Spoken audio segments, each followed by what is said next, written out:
morning and welcome to the Knitted Bean podcast. My name is Echo and I will be your host today. This is a nitty, nerdy, sweary, fandom related podcast. I do keep the fandom stuff to the end, so you're free to just watch the knitting content if you would like. It is the 19th today of May. I am running a day late. Yesterday was just a wash. I got way too tired. I had lunch in the sun and it just very much wore me out being in the heat. And I took a 3-hour nap and I was like, okay, I'll record. And it just didn't happen. I went to bed at 7. End of story. Like, done. So unfortunately you get me a day late. And I'm going to record this, edit it, and upload it all in a single day, which I can do. I just don't like to. This is episode 9. If you'd like to get a hold of me, I am the Knitted Bean on Instagram and Ravelry, or I'm available at knittedbean@gmail.com. It is really hot out. It's sunny with no clouds and probably close to 90, which is like 31 or 32 Celsius. I heard that it was supposed to snow today. Obviously that's not going to happen. But it is supposed to cool down this weekend to about a high of 40 or 41. So I could see it snowing overnight on the weekend. 40 is, 7 or 8 Celsius. So it's going to get really cold. And we might get some snow this weekend, but it's definitely not happening today because today it's really warm. So a little bit of housekeeping before we launch into things. I want to talk about the inclusion cowl.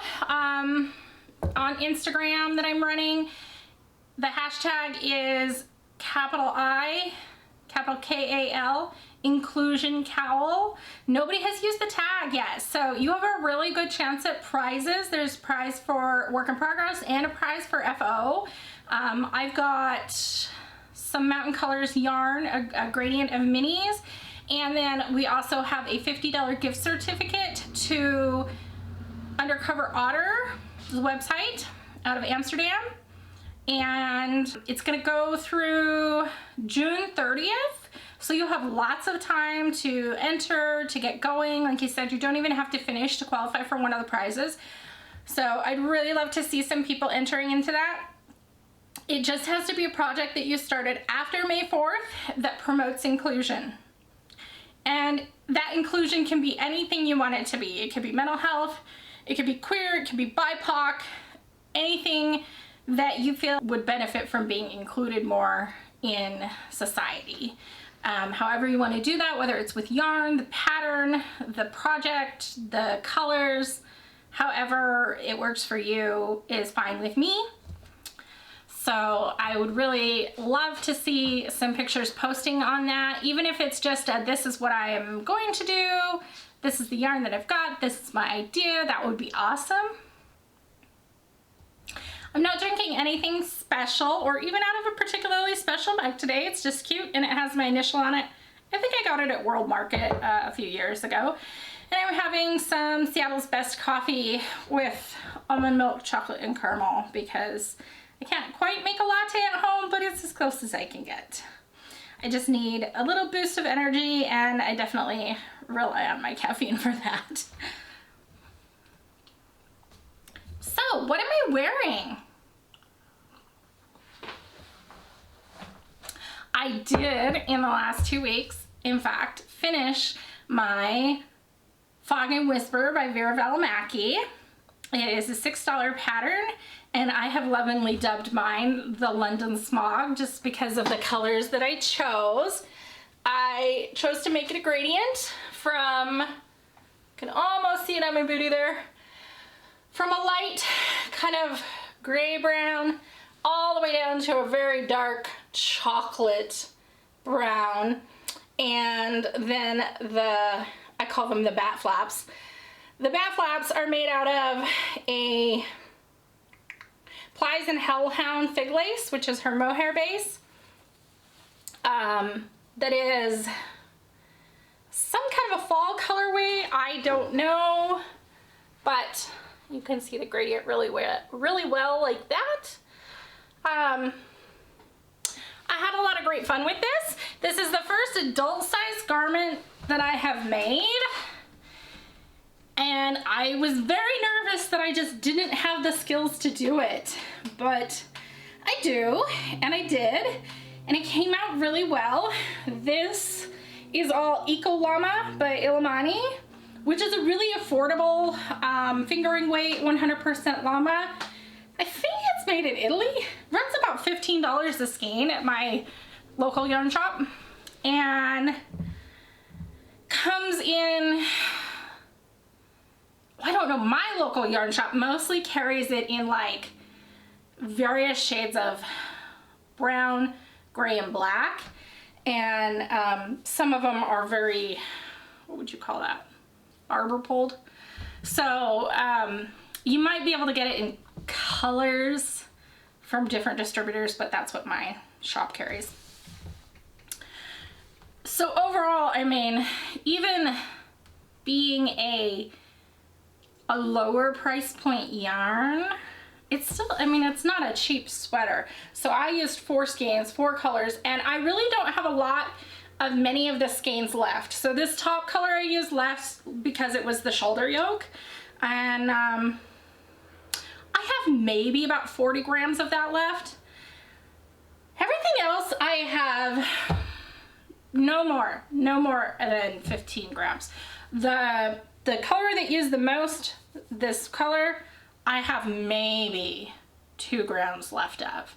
I mean, it was not quite yarn chicken, but it was approaching yarn chicken. What I did end up doing though was, for sure, I played size chicken with this. So as much as I love Välimäki's pattern, it is not size inclusive. It only goes up to a 2X, which was, I think, a 48 or 50 inch bust, and I'm a 52. I typically really wear a 3X because I'm very busty. And I have some pretty wide hips, but I really am just very busty. And I only was able to make it because I knew I was going to be making it out of llama, and the llama would stretch. It would grow a lot when I blocked it. Now, I could have braided it up. I could have done the math and braided it up, and as I was knitting it, I in fact thought about, at the yoke, going ahead and braiding it up, because I was like, I really can't tell if my bat flaps are going to fit in this. And I consulted with my other friend who knits in China, and she was like, I really think you already know it's gonna grow. You should just stick with your plan. And I decided, yeah, you know, you're right. And I went ahead with all the numbers for the 2X, and I'm glad that I did, because it did grow when I blocked it. I knew I would wet block it and it would grow. I did not block it aggressively. I didn't block it at all for width, but just a little bit for length. And it came out perfect. It fits exactly fine in the arms, in the bust, in the waist, all of that. It's not meant to come all the way closed in the front. It's meant to hang open. That's the style. And so it worked. But, you know, and I've thought about, I would like to make it again in another color that's not llama. And if I do that, I will have to braid it up, because the 2X would be too small, and unless I did like super wash, which would only stretch in length, not so much width. I don't know. It would be risky. I did weave the ends in as I went, and that was the best idea ever, especially with the gradient and having all of those ends, just being able to go back when I was done and go snip them off and be like, look, it's done. That was great. Other things, it's a little itchy under the arm because this is where my decreases are, and so it's got a little, you know, ends under there, and it's llama, and llama's a little hairy, and I'm not used to having llama under my arm, but I think I'll get used to it very quickly. And the decreases were not clear on the arm. I sent it out to a Discord group that I'm in for knitting, and I got one thing. They thought it meant one thing, and I sent it out to some knitters that I know, and they said, no, I think it means the other thing. And I was like, I really can't tell. If I do it the one way, the arms are going to be very, very loose, and I left them pretty loose. And if I do it the other way, they're going to be really, really tight, and if I push them up at all, they're gonna stretch out. So in the end, I decided to just kind of wing my own decreases, and I left my markers in, and I wrote down in my notes on my Ravelry project page what decreases I did to get it this way. And I kind of, I don't know, I kind of focused it in a way of like, some fat people arms are shaped a little differently, let's be honest. So my upper arm, it starts out real big and it narrows down real fast, and then my forearm there's not a lot of difference. So I did some rapid decreases here, and then I did some much slower decreases down on the forearm, and then a few rapid decreases right before the end, so that it gives me so that I can push it up and pull it down, and the cuff's not really gonna stretch out any further than what it already is. So I did that, and the other thing is that it said to go for 2.5 inches on the collar on the mohair lace, and I only went for, I think, about 1.5, because the wings were getting so big that I thought if I add another, you know, inch onto that, then it's really gonna be swinging, and I didn't want that. And that worked out fine. It means that it doesn't hug up onto my neck, but that's okay. I don't particularly have a problem with mohair, but I could definitely see where if you had a problem with mohair, you might not want mohair hugging on your neck anyway. So those are the 2 alterations that I made, just the neck and the decreases on the arms.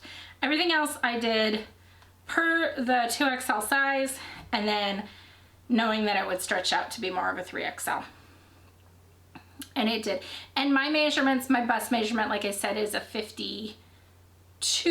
I don't know what my hip measurement is, but it's easily got to be a 56 or 58.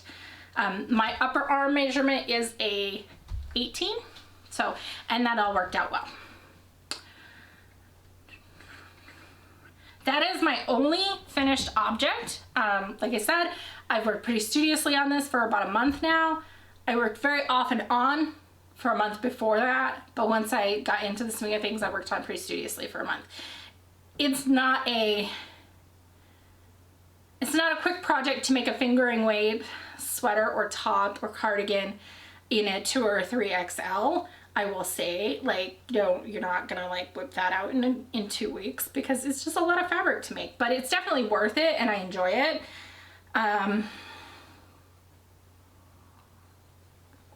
Just super out of breath today. It also takes a ton more yarn, and so it's an expensive project no matter what. The Eco Llama is a really budget-friendly yarn. It's only $15 a skein at my local yarn shop, and this still was a pretty pricey project because I needed 4 skeins for the body, and then I needed a skein of mohair or something for the flaps. And so I bought, you know, budget yarn for the body, and I splurged on the flaps and bought an indie dyer. So all told, it's probably $120 sunk into the sweater, you know, not counting needles and notions and things like that. And that's a budget-friendly sweater. So this, you know, thought that like, oh, it's cheaper to make your own clothes. It's not cheaper.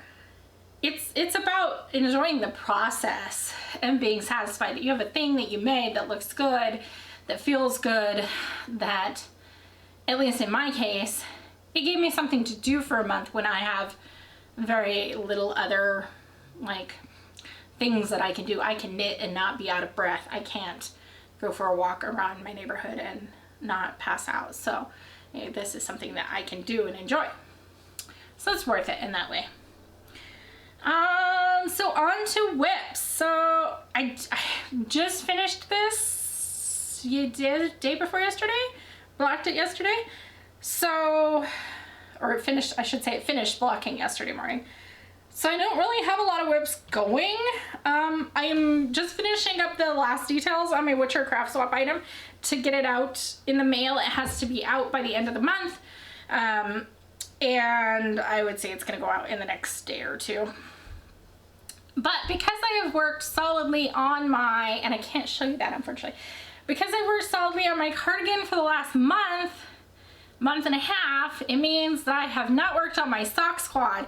So I have started, and when I say started, I mean it's the ittiest bittiest bit of a toe, on, so April's sock squad was this guy. He's green and I love him because green's my thing. It's green and gray. And I decided that I would pair it with some really old Sweet Georgia. It's probably like 5 years old. To make the Victor socks out of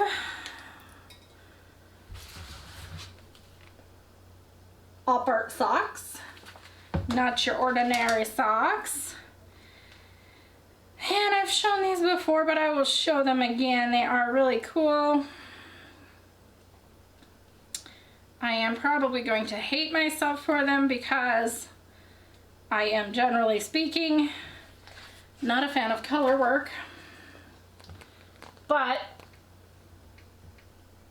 they're really neat. They're swirly.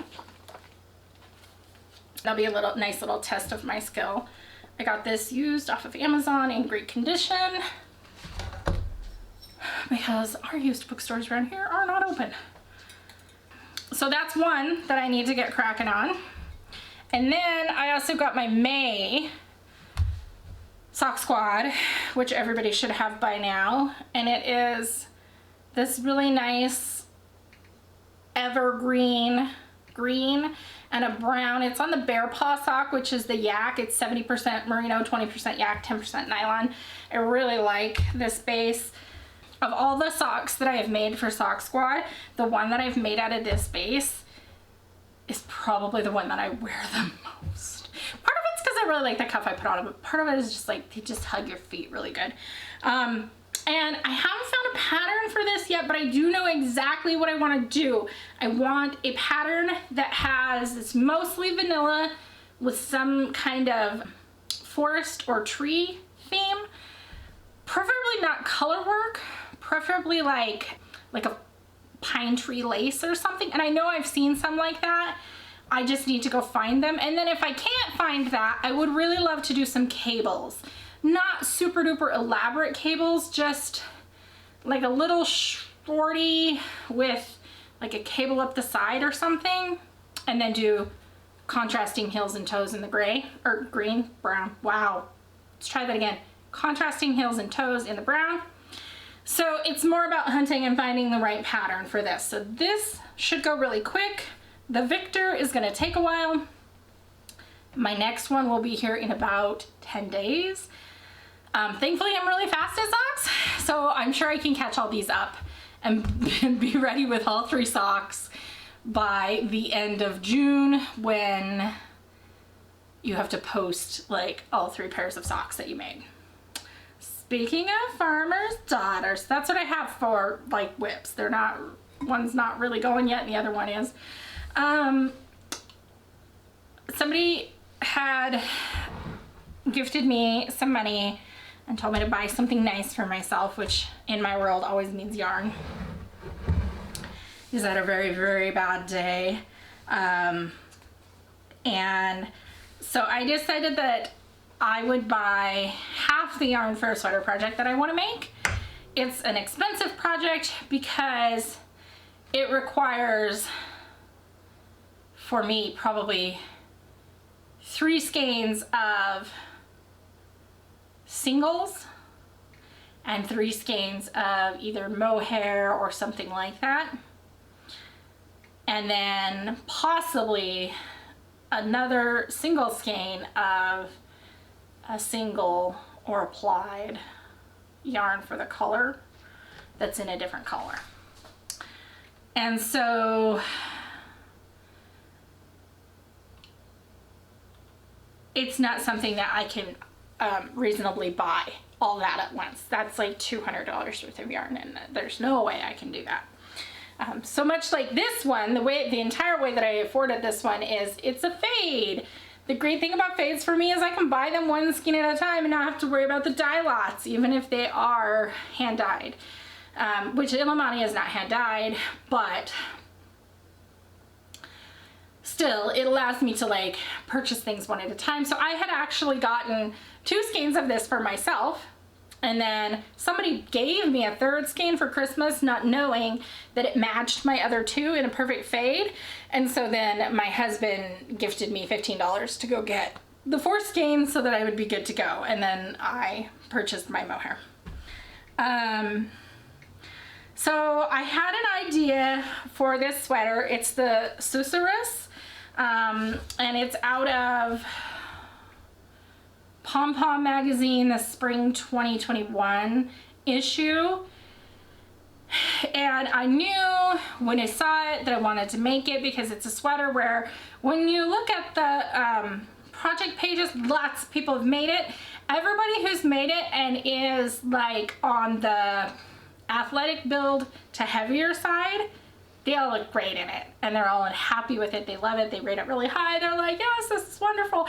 And then everybody who is like thinner than athletic build, who's really lanky, really tall and skinny, or just really, really thin, they're like, no, we don't like this sweater. This is not the sweater built for us. And I was like, oh, which that means that's the sweater built for me, right? It's not the sweater for skinny people. And that's okay. There are clothes that are for skinny people. There are lots and lots and lots and lots of clothes for skinny people. So I feel okay being like, look, this one's for us. So I wanted to make it, and I've like studiously studied the requirements and been like, oh my god, this is gonna take so much yarn. Like, even if I buy like, you know, Knit Picks yarn, this is still gonna take so much yarn. And it's such a cool sweater. I would really like to do it in nice yarn because I feel like I'll get a lot of wear out of it. So I kind of had it in my mind that I wanted to do it in Farmer's Daughter yarn. So when the person gave me money and was like, go buy yourself something nice to cheer you up because you've had a bad day, because Social Security Disability Office is a pain in the butt, I immediately went to Farmer's Daughter website and I ordered not mohair, but oh dang, which is 74% cereal alpaca, 26% lace, and it is gonna blow out really bad, unfortunately. I almost think I would need to turn my light off. There we go. To get it to show. It's, there we go, that's about accurate. It's a green with bits of brown, beige, and chartreuse. So it didn't really look chartreuse on the screen, which is a little disappointing. So when it came, it's a lot more yellow than green. And I don't know, it might knit up green. But I also like yellow, so I'm not too worried about it. It is the softest thing you've ever touched in your life. There's no itchiness, like mohair sometimes has itchiness. It's just soft. So I'm really excited about that. The color was Legends of the Little People, and so this is enough for all of the lace weight stripes, and then you need a applied fingering weight for the other stripes. And I think I was originally going to do this as a light green and then do like almost like an Irish green opposite it. But because this came a little more yellow than I was expecting, I changed my plan. I do still really want a green striped one, but I think I'll go ahead and do that in like a budget yarn. And it might not be the Susurrus that I do, it might just be another striped sweater. I think what I'll do with this is I'm gonna look for a brown that matches some of the brown bits in this, and they have, I think it's called elk antler on Farmer's Daughter, and so I'll order some elk antler plied, so it'll be like an antler brown and then a yellow green mix of stripes. And then you need one skein of a single ply in a color matching this, which is going to be really hard to do, but I might just go with antler brown for that too, to do the ribbing for the neck and the cuffs and the hem. So, you know, another $130 and I'll be good to go. The perils of making clothes for heavy people. But I know that once I make it, it will be like the sweater of my dreams, so it's fine. I very well might take me another year or year and a half to like collect the yarn for it. It might be something where I ask for the rest of the yarn for Christmas or something like that. That's it on that. That's really my only acquisition.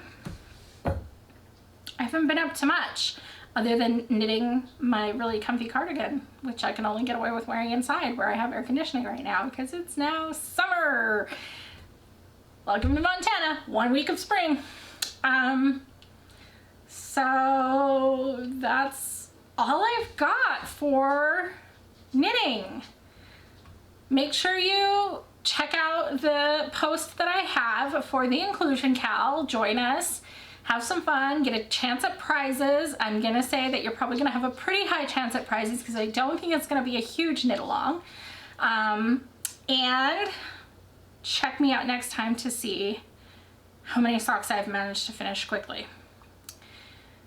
And also, I got my end of the Witcher craft swap and it's amazing and I love it, and I debated showing it off today. I decided not to because I want to wait until everybody has their stuff, so I'm going to show it off on my next podcast, which will be the 26th. I mean, everybody has to have their stuff mailed by the 30th, so I feel like that's fair if I wait 2 weeks and then I'll blab gloriously about all my stuff. The person who sent their stuff to me is amazing, and I already went and checked out their Etsy, and I'm like, I could order some of that stuff from a friend in Germany. Alright, so that is the end of the knitting. We're gonna scooch on into the fandom. If you're not here for the fandom, that is totally fine. You may boop out for the end of this, but if you wouldn't mind giving the video a thumbs up, a like, a subscribe, ring the little bell, any of that, or leave me a comment. I live for comments, both in writing and in YouTube. All those things really help move my video like along and let other people see it, which means more people to participate in the inclusion cal and just more fun for all of us in general. So if you could do that, I would really appreciate it. And now we are going to talk about fanfic. So I totally waited until the very end of the 2 weeks to even think about what I was going to rec this time because I had very, very little reading spoons. It's just been a long 2 weeks for me. And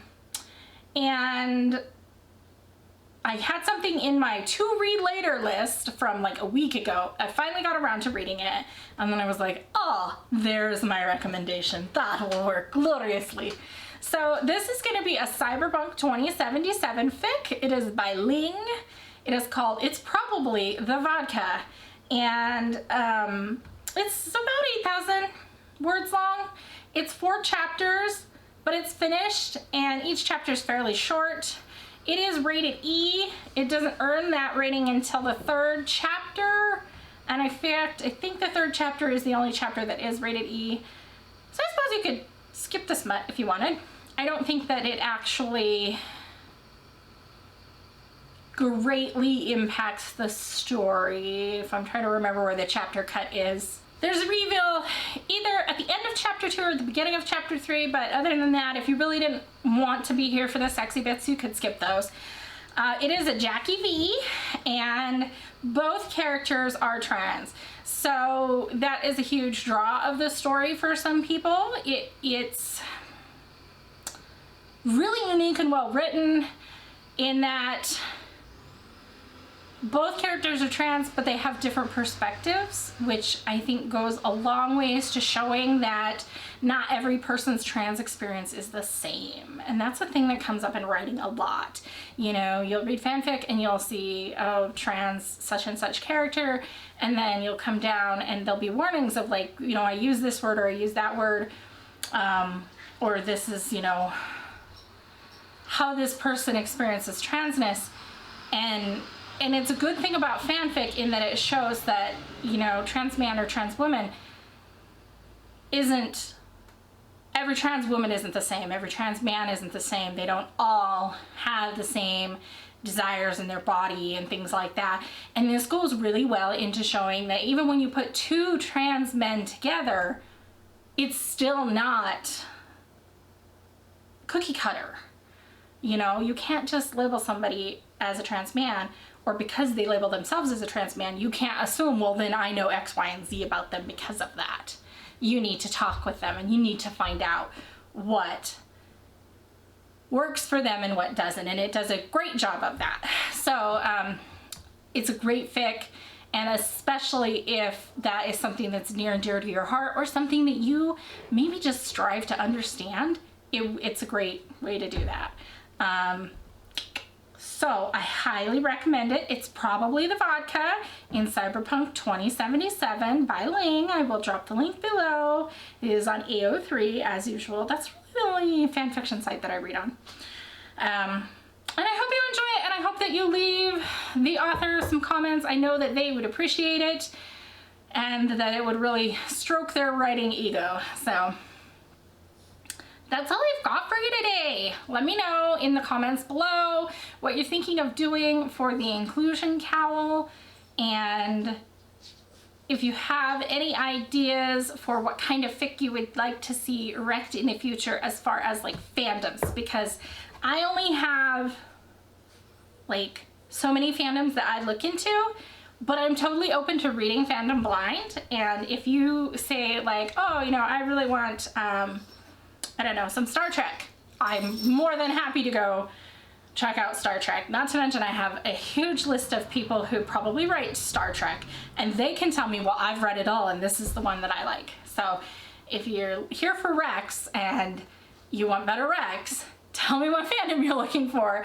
because it'll make it easier for me to diversify what I'm sending you, so you're not just getting like all of my personal preferences here.